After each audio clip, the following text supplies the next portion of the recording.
people always want to operate at the highest potential in everything. So may we reach our highest potential in the new presentation? Okay, that was a short question, Charles. Yeah. That does sound good, though. Highest potential. Again, everything is a reference, basically equal to itself, you might say. It really is. Nobody's higher or lower or better or worse or whatever. It's simply a reference when it comes to the new presentation. And compared to the whole of life, how can there be a higher or low? It's an isness. So see, it's really very simple. And so when we use these ideas, the highest or the best or whatever, okay, these are cute ideas, but it's better to be more realistic, because look at a child and yourself.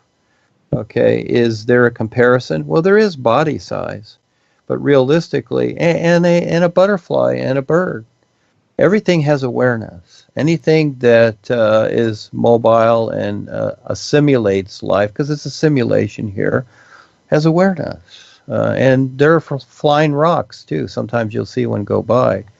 And so, so what is the highest that one can attain? Well, again, it's really all about, what is being presented is recognition. And what's so cool about it, it's not about higher or lower. It's about everything. So when you entail everything, or the allness life is, you don't need higher or lower. You see, again, those are descriptions, and actually that have created discrimination and creation. And this is where some of the conflict comes in. You see how that references it? When you eliminate the higher and lower, the good and bad, the right and wrong, left and right, whatever, and it's an isness, it's a pure isness, and refer to that, well, I see that as the best part, yes. So again, it's very simple, isn't it?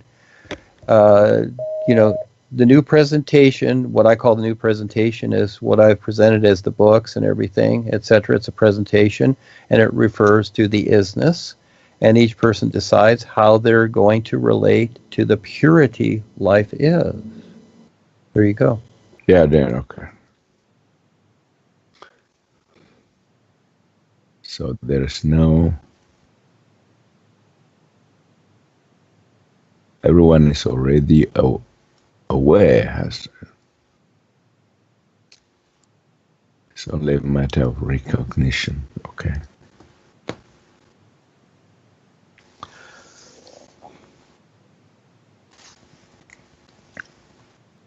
Yeah, Duane, there is a phenomenon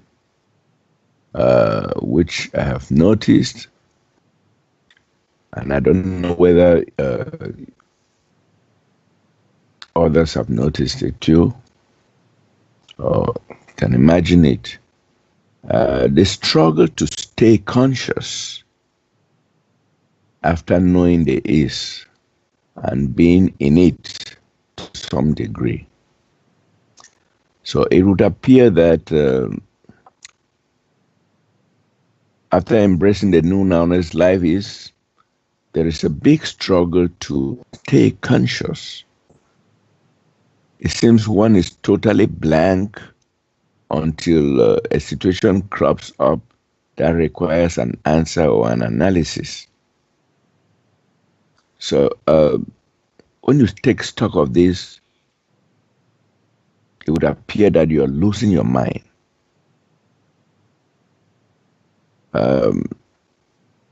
So what can you say about this, what I call gradual loss of consciousness, Duane? Because it looks terrifying. Okay, so you talked about, you referred to losing your mind. All right, so that's a good one. That's an old reference, isn't it? An idea, I'm losing my mind. But actually, that could be a benefit for a lot of people, but still, they still got their mind and they have to deal with it. But you have to decide, and again, this is where intent comes in, to to stay aware. Okay, and there is a trick there too, because you have what we refer to as consciousness. Okay, and consciousness is something in creation, and you can be conscious of things. It just depends upon what you're conscious of, but there is a difference. So again, it is always, and Paul used this too. Okay, he used consciousness because that was easy. All right, for people. Recognition of the isness, no, that's toughy, because there is a difference. Consciousness is easy because you can be self-convinced with consciousness, where the isness, to recognize it properly, you cannot be, because it's not that. It's none of that. It's nothing in creation, because creation's a simulator. But again, we need the simulator. So there's consciousness. So yeah, that's up to the individual. And see, it's like this. It's something like this. If you have the intent to want to become more aware, and you pay attention, as an example, you do the you read the books, because these are references. You watch your dreams, you watch the real side, etc. And I suggest you write things too, and you talk and speak and promote it, because that embeds it into you. You see, it's an embedding into it. But if you read the books and do these things, but your intent is to just chase money and women and the good times in life, which is fine. That's your choice. You have that right. Well, again, this is where, what's the old saying? A double-minded man is unstable in all ways. Well, of course. That's like when you come to the fork in the road, it's like, okay, I'm not going to go right or left. I'm just going to go straight ahead right off the cliff. Okay, so again, you can't go both ways, can you? You've got to make a choice. You decide your focus. And this is, again, very important, which most people don't recognize. And still in the corporations, they don't recognize it. Intent. This is where I'm going to go a little lengthy on this. This is where we brought up Marjorie's passing, former wife of Harry Klump. That is the master, Harold Klemp of the corporation.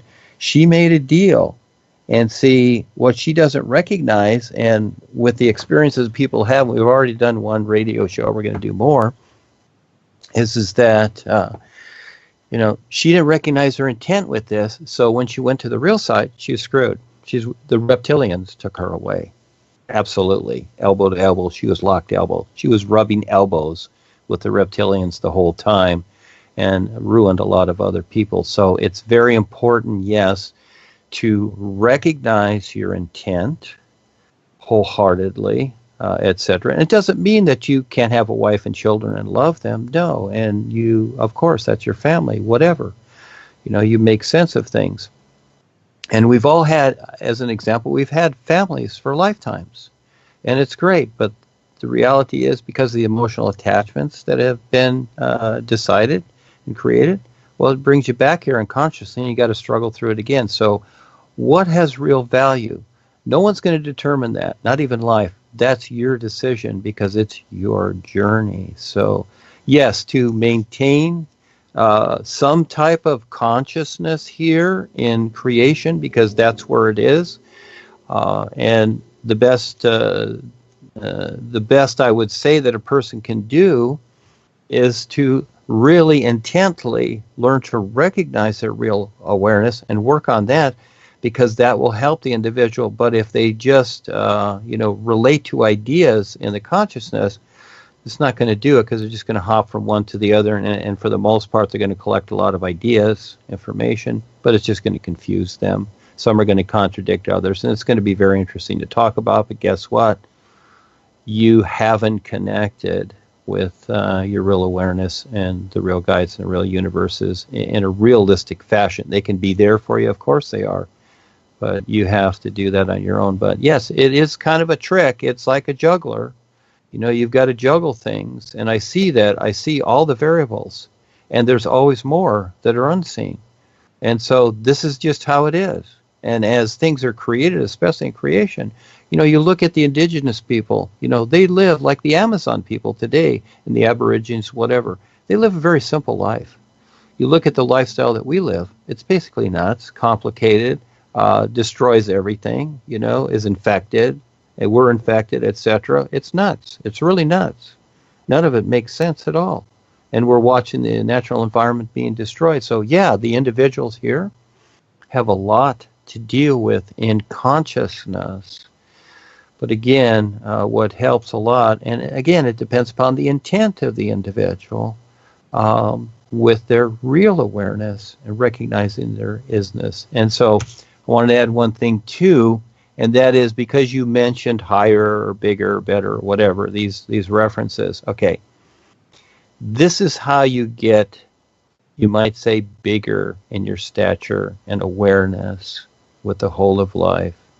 And it supports you, and that is as you, you promote what is real about the isness. This is all I'm doing. I'm promoting the real guides and sharing my real side experience, my real experiences here, there, whatever, and promoting the isness life is. That's what I promote. And by the very fact of that, this is where you get bigger in your stature, and it's shown on the real side. I'm not saying you're going to grow another 2 inches here.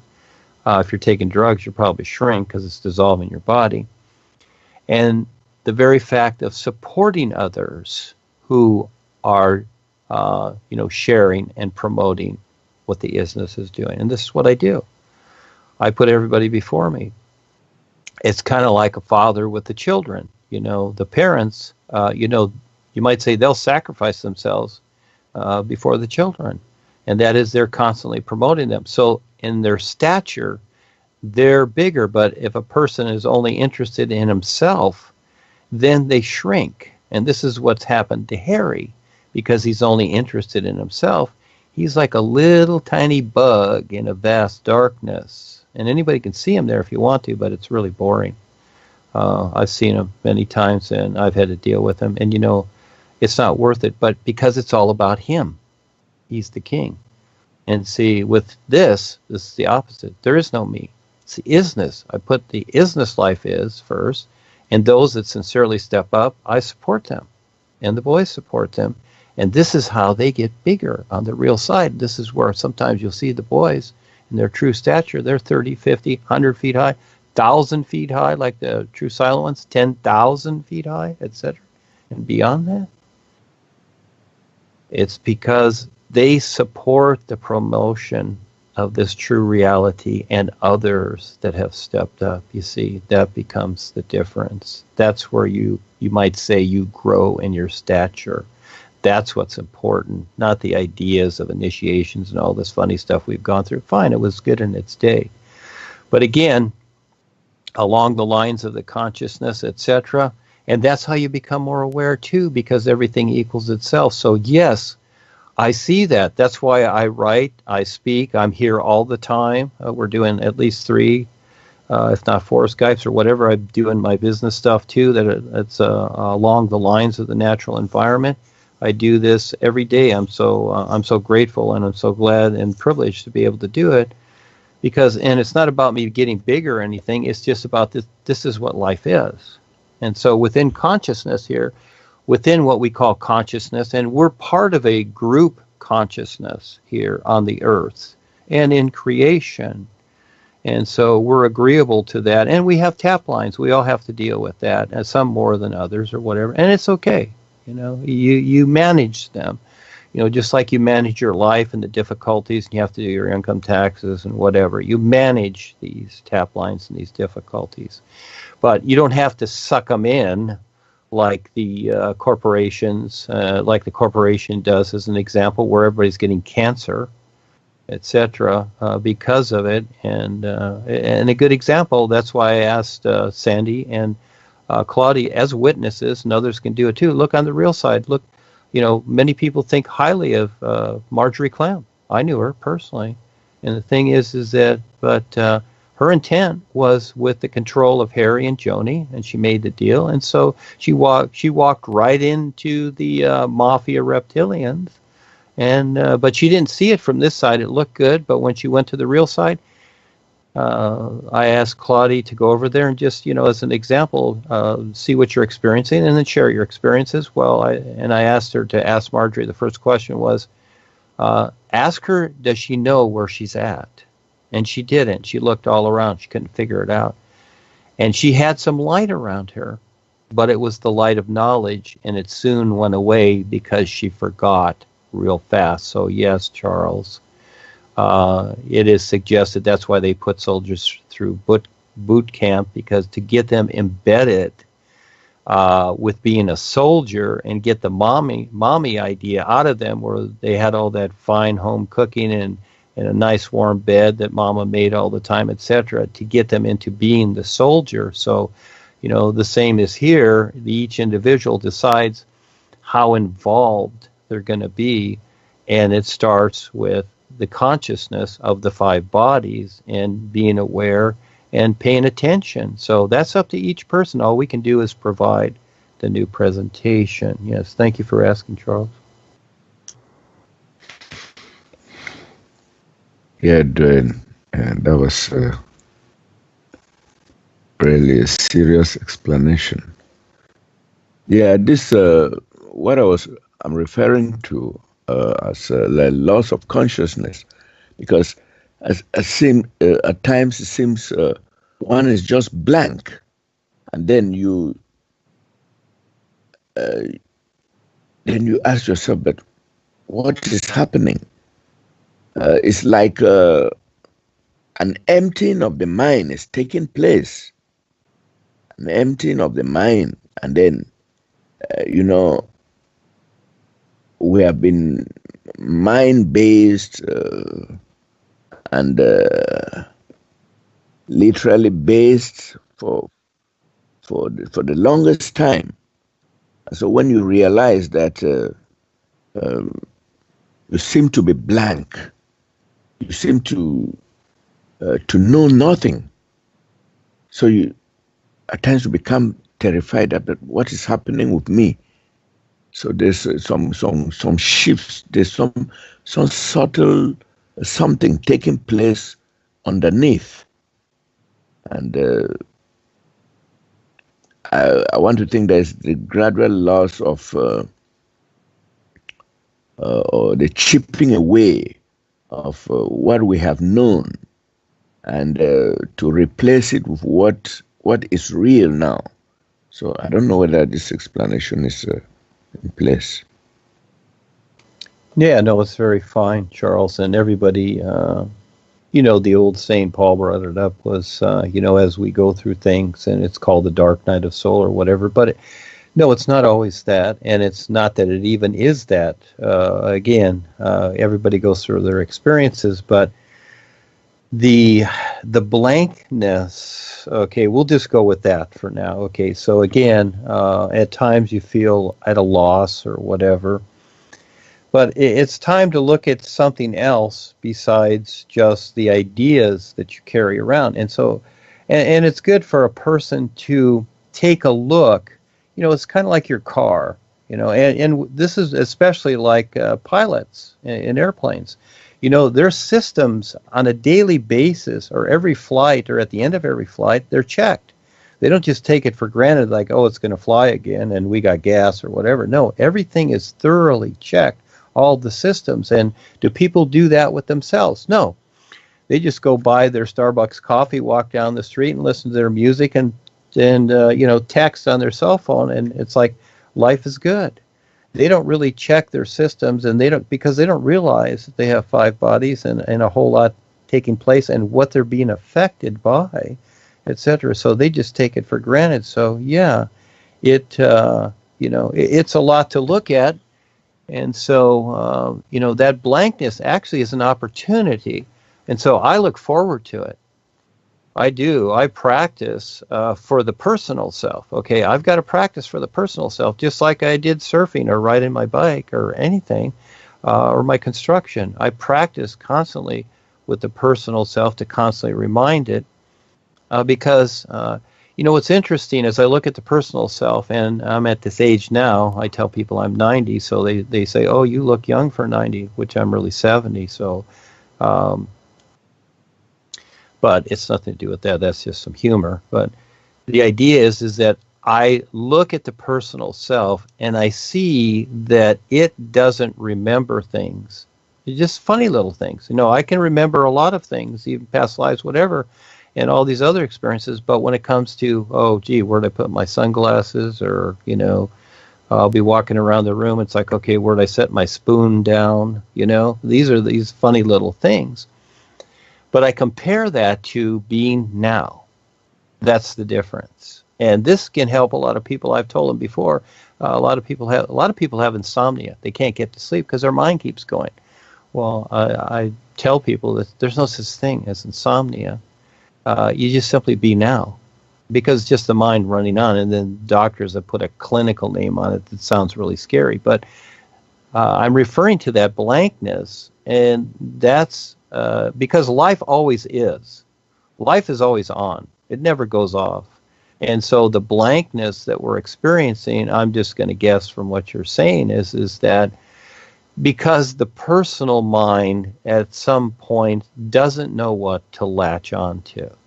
That's really what it is. But once you have some kind of recognition of the isness, you simply shift to that and see that it's okay. And so it's just like me. I see that I forget a lot of things. I consciously look at that and see that there's parts of the personal self that doesn't remember. And now if I were to tell a doctor this, he would go, okay, well, you've got Alzheimer's, and we can give you pills for that, etc. Well, that ain't going to make me remember, or maybe some extra vitamins or whatever. Maybe it'll help. But, I'm really not concerned. You know why? Because I see my real awareness, you might say, I'll just use this term, taking over all the 5 bodies, to where I don't need them anymore, because they're just like just like that little cocoon that the caterpillar went through, and eventually I don't need that anymore. I don't need that old body. I don't need the cocoon, and eventually slip completely out of it, and I don't need these 5 bodies. I'm in a pure being.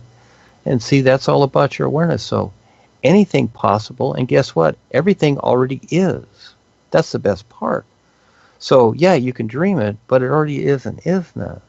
And this is how things become so accordingly. And this is where a person can, you might say, make their body invisible or whatever. But these are tricks. It's not about that. It's about the awareness. So those blank parts are simply basically the individual, because most people are very comfortable with their mind. And it's kind of like in your car when all of a sudden your tachometer doesn't work and you're clicking on the glass there. It's like, okay, this thing will work, or your gas gauge. That's one of the things that goes out lots of times, because now all of a sudden you don't know how much gas you got, and it's always showing full, but you're on empty all of a sudden, but the gas gauge showed full, but it was stuck. So yeah, this personal self is rather interesting, and it's like a car if you look at it like that, and the 5 bodies. It's worthwhile to take a look at these things and pay attention and not overthink them. And you can read about this stuff, but you're going to get viewpoints. Keep in mind, the viewpoints out there are one-dimensional for the most part. That's it. It can be like, what's his name, talking about the reptilians or whatever, or anybody. They're one-dimensional viewpoints. Is there a bigger viewpoint? So these are references of a particular, but you have the advantage, and everybody has the advantage now, to recognize their real awareness so they can see more than that. So I'm not, if I lose all my memory, I'm not concerned, because everything I'm aware of is now. You see, that's the best part. So again, just going off of what you say, yeah, and it doesn't have to be scary, but it's scary to the personal self. Yes, we all have fear within our personal self because we're dealing with it all the time, especially unconsciously from past lifetime, and especially today. This place is a scary place. It's totally dangerous. I don't take it for granted. It's a very dangerous place, and it is scary. But at some point, you will be able to remove yourself completely from this and stand in real universes. That's the best part. So earn your way, earn that recognition, and at the same time, you can have that here and now. You can have that awareness here and now. So if you do experience these things or anything, you have that learn to recognize your real awareness aside from the mind itself. But you're still going to have these little funny things going on a daily basis.